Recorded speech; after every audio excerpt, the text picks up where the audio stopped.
Hello, I'm Sean Neef. I'm going to be doing two monologues tonight. The first one is Leonard's monologue from The Man Who Married a Dumb Wife, and the second is Charles' monologue from Goodbye, Charles. My wife is dumb. Quite dumb, I'll admit. I noticed it before we were married. Couldn't help but notice it, of course, but it mattered to me less then as it does now. I considered her beauty and her property, and I thought of nothing but the advantages I should have and the happiness I should have with her. But these matters seem less important to me now. I do wish she could talk. That would be a real intellectual pleasure, and what's more, a practical advantage for the household. What does a judge need most in his house? Why, a good-looking wife to receive his guests pleasantly and, by subtle suggestion, bring them to the point of making proper presents, so that their guests and their court cases may receive more proper attention. A clever woman with prudent speech could get ham from one and a roll of cloth from another, and what's more, give another poultry or wine.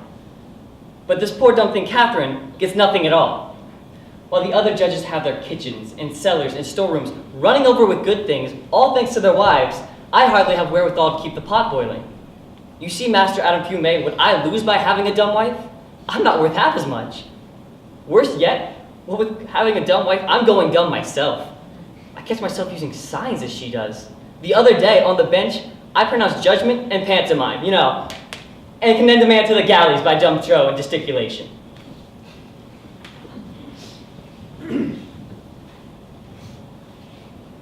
Why can't you accept that I'm a leprechaun? It's like you're embarrassed. I don't want people to think I'm crazy either. I know this isn't what you bargained for when you said I do. But people change. Not usually into leprechauns. But, yes, and the priest did say, do you take this man, not do you take this leprechaun. But this can't come as a total surprise.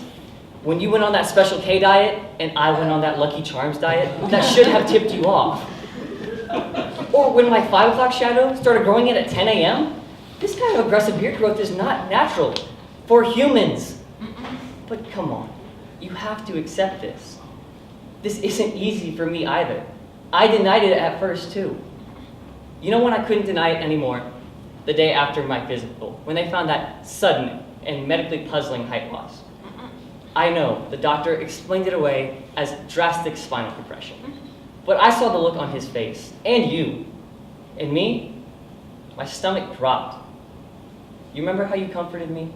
Told me I didn't seem that much shorter? But then I came to bed that night, you were already asleep. I gave you a peck and said goodnight, and you said in that tone, half asleep, you said, I love you, little fella.